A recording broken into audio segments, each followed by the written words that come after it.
अस्सलामु अलैकुम। Chapter number 11 हमारा कंटिन्यू है थर्मोकेमिस्ट्री। लास्ट वीडियो में हमने कवर किया था थर्मोकेमिकल रिएक्शन। आज की वीडियो में हम बात करेंगे about first law of thermodynamics. फिर आगे इसकी एक डेरिवेशन भी है, वो कवर करेंगे।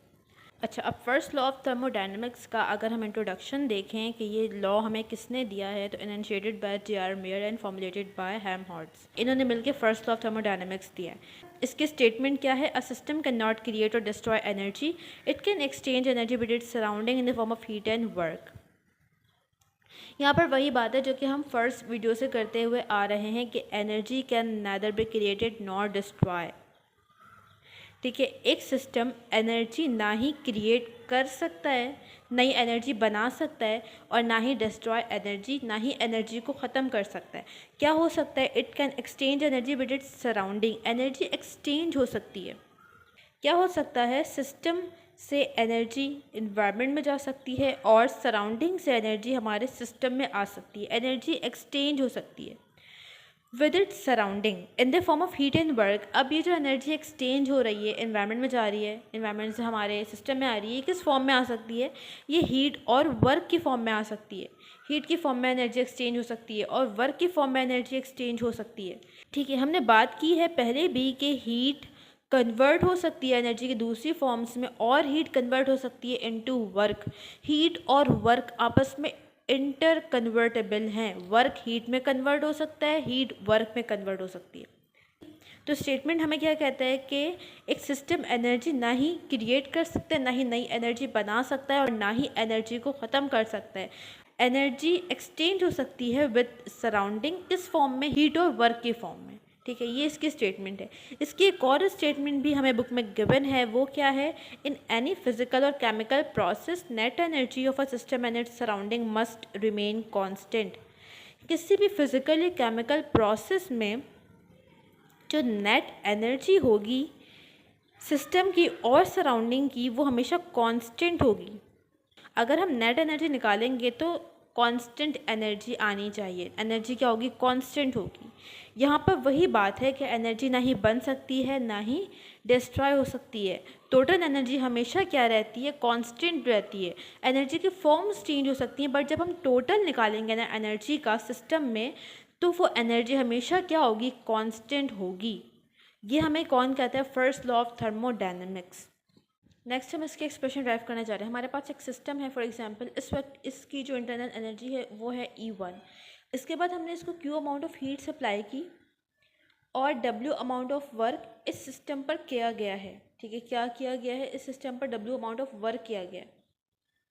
पहले इसका वॉल्यूम इतना था, अब इसका वॉल्यूम रिड्यूस होके यहाँ तक आ गया है। इसका मतलब है इस पर वर्क हुआ है, इस सिस्टम पर वर्क हुआ है। वर्क का हमें कैसे पता चलता है?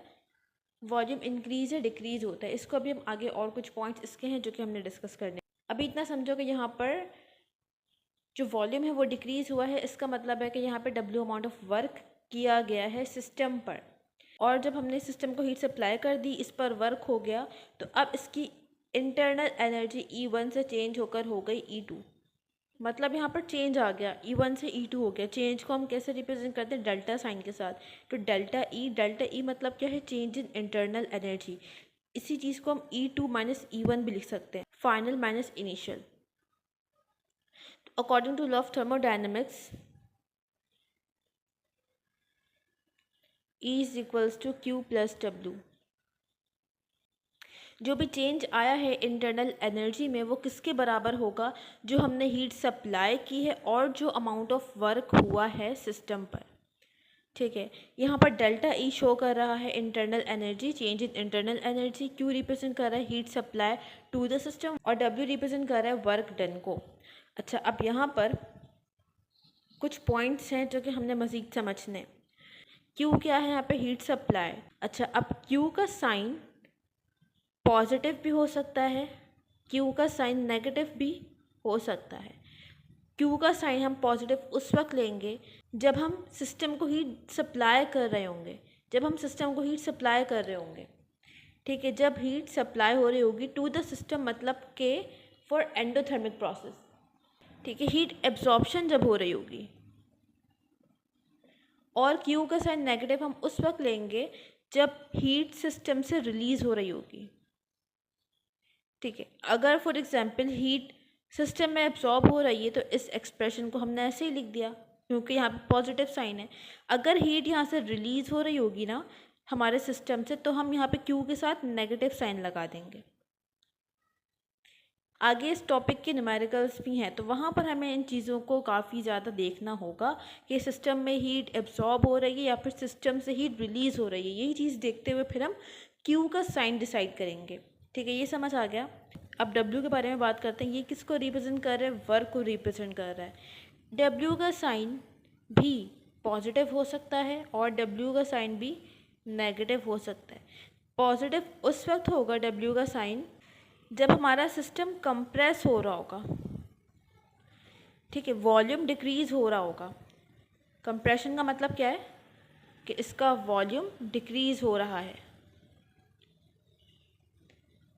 और डब्ल्यू का साइन नेगेटिव हम उस वक्त लेंगे जब हमारा सिस्टम एक्सपेंड कर रहा हो, जब वॉल्यूम इंक्रीज़ हो रहा हो। अब अगर डब्ल्यू का साइन पॉजिटिव है तो इसी चीज़ को हम एक और तरह से लिख सकते हैं कि work done on the system, system पर वर्क हुआ है। और अगर डब्ल्यू का साइन नेगेटिव है तो इसका मतलब है कि work done by the system, system ने वर्क किया है, सिस्टम ने पिस्टन को ऊपर मूव किया है और हमारा वॉल्यूम ज़्यादा हुआ है, सिस्टम एक्सपेंड हुआ है, तब डब्ल्यू के साथ नेगेटिव साइन लगाएंगे। अब यहाँ पर कुछ और पॉइंट्स हैं। अब अगर हमारे सिस्टम में हीट सप्लाई हो रही है लेकिन वर्क नहीं हो रहा तो इसी एक्सप्रेशन को हम कैसे लिख सकते हैं? Delta is equals to Q, क्योंकि वर्क नहीं हो रहा, वर्क क्या हो गया? ज़ीरो हो गया। और अगर हमारे सिस्टम में हीट सप्लाई नहीं हो रही लेकिन सिर्फ वर्क हो रहा है तो फिर हम इस एक्सप्रेशन को कैसे लिखेंगे? Delta E is equals to W. फिर वहाँ पे क्यू ज़ीरो हो जाएगा क्योंकि हीट सप्लाई नहीं हो रही है सिस्टम को। नाउ नेक्स्ट हमने करनी है derivation of pressure volume work equation. Pressure volume work की हमने एक्सप्रेशन ड्राइव करनी है। अब यहाँ पे हमारे पास एक सिस्टम है जो कि अभी इनिशियल स्टेट में है। ठीक है, इनिशियल स्टेट है इसकी। यहाँ पे सिस्टम है, ये बीकर है और यहाँ पे एक पिस्टन अटैच है। ये क्या है? पिस्टन है। ये पिस्टन मूवेबल है, मूव हो सकता है, मतलब ये ऊपर नीचे होगा। हमारा सिस्टम एक्सपेंड और कंप्रेस हो सकता है। वॉल्यूम हमारे सिस्टम का चेंज हो सकता है क्योंकि पिस्टन मूवेबल है। इसके अलावा ये फ्रिक्शन लेस पिस्टन है। बुक में फ्रैक्शन लेस लिखा है बट क्या है? ये फ्रिक्शन लेस है। इसके अलावा इसका जो वेट है वो नेग्लिजिबल है। वेट क्या है इसका? नेग्लिजिबल। और इसका कोई क्रॉस सेक्शनल एरिया होगा। ठीक है, यहाँ पर हमने इस तरह से बनाया है, वैसे पिस्टन कैसा होता है? पूरा इस तरह से सर्कुलर होगा कि ये हमारे बीकर को कवर कर ले। तो इसका क्रॉस सेक्शनल एरिया होगा जिसको हम रिप्रेजेंट करेंगे कैपिटल ए से। और ये हमारा काम हो रहा है एट कांस्टेंट प्रेशर। किस पे हो रहा है? Eight constant pressure. प्रेशर कितना है? 1 atm एटमॉस्फेरिक प्रेशर। अच्छा, हमने इसकी डेफिनेशन नहीं देखी, इसकी डेफिनेशन एक बार देख लेते हैं। वर्क ड्यू टू एक्सपेंशन और compression of system at constant pressure is known as pressure volume work. वो वर्क जो कि सिस्टम पर हो रहा हो एक्सपेंशन और कंप्रेशन की वजह से एट कांस्टेंट प्रेशर, उसे हम कहते हैं प्रेशर वॉल्यूम वर्क, जिसकी अभी हम एक्सप्रेशन ड्राइव करेंगे। तो ये काम हमारा जो हो रहा है वो किस पे हो रहा है? एट कांस्टेंट प्रेशर पे। अब यहाँ पर क्या है? बीकर में गैस फिल है, गैस के मॉलिक्यूल्स हैं।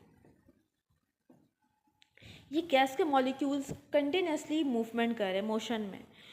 तो ये गैस के मॉलिक्यूल्स बीकर की वॉल से भी कोलाइड कर रहे हैं और कोलाइड कर रहे हैं किससे? पिस्टन के सरफेस से। ठीक है, क्योंकि बीकर है, ऊपर हमारी गैस फिल है, इसके ऊपर हमने पिस्टन लगाया हुआ है। तो गैस के मॉलिक्यूल जब मूवमेंट करेंगे रैंडम डायरेक्शन में तो ये बीकर की वॉल से कोलाइड करेंगे और किससे कोलाइड करेंगे? पिस्टन के सरफेस से कोलाइड करेंगे। और जब कोलाइड करेंगे तो क्या होगा? फोर्स एक्सर्ट होगी, फोर्स लगाएंगे ना। ये जो फोर्स मॉलिक्यूल्स लगा रहे हैं पिस्टन के सरफेस पे, ये एक ख़ास सरफेस पे लगा रहे हैं। ठीक है, सरफेसेस पे आके मॉलिक्यूल कोलाइड कर रहा है। तो जब एरिया इन्वॉल्व हो जाए और फोर्स लग रही हो तो इसे हम कहते हैं प्रेशर। तो प्रेशर जनरेट होता है। प्रेशर क्या होता है? Force upon area. किसी ख़ास एरिया पर जब फोर्स लगती है तो उसे हम प्रेशर कहते हैं। तो यहाँ पर मॉलिक्यूल्स कोलाइड कर रहे हैं जिसकी वजह से फोर्स एक्सर्ट हो रही है, और ये फोर्स क्योंकि एक ख़ास एरिया पर लग रही है तो इससे हम कहेंगे प्रेशर। इस फोर्स की वजह से फिर प्रेशर जनरेट होगा। अभी तक हमने क्या समझा कि जो मॉलिक्यूल्स हैं वो पिस्टन की वॉल से कोलाइड करें तो प्रेशर क्रिएट हो रहा है, प्रेशर लग रहा है।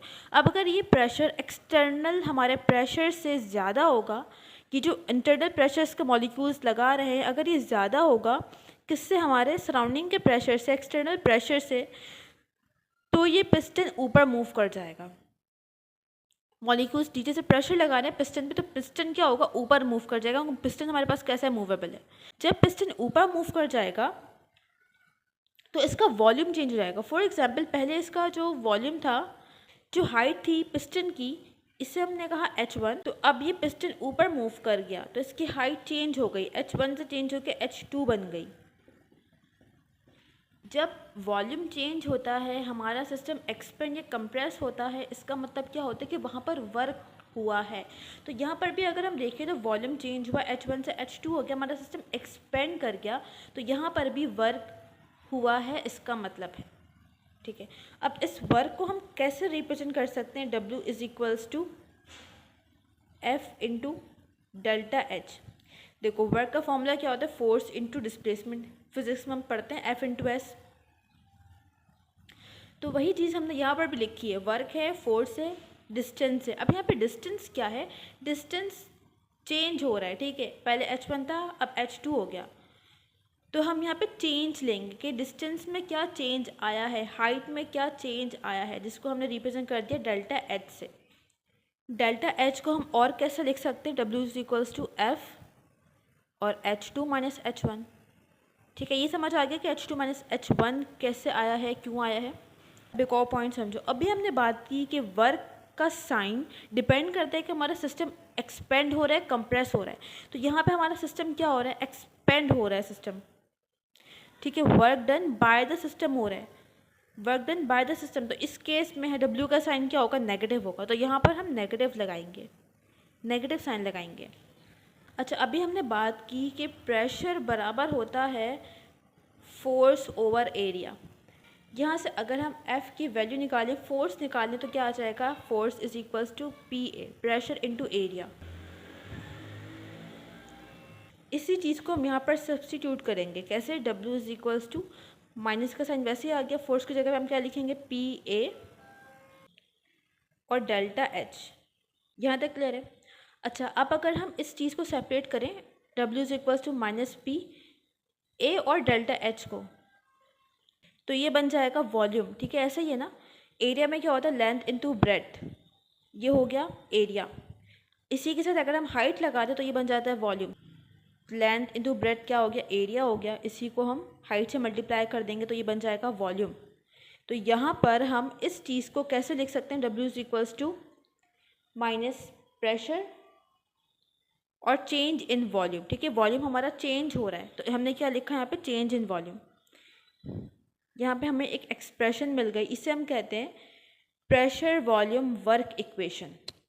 अब अगर हम यूनिट पे बात करें प्रेशर वॉल्यूम वर्क की, तो इसकी दो यूनिट हमें मिलती है। एक यूनिट है जूल, जिसमें हम वर्क को रिप्रेजेंट कर रहे होते हैं, और एक और यूनिट इसकी है ATM DM क्यूब। ठीक है, प्रेशर का हो गया ATM, वॉल्यूम का हो गया DM क्यूब, तो दूसरी यूनिट हो गई इसकी ATM DM क्यूब।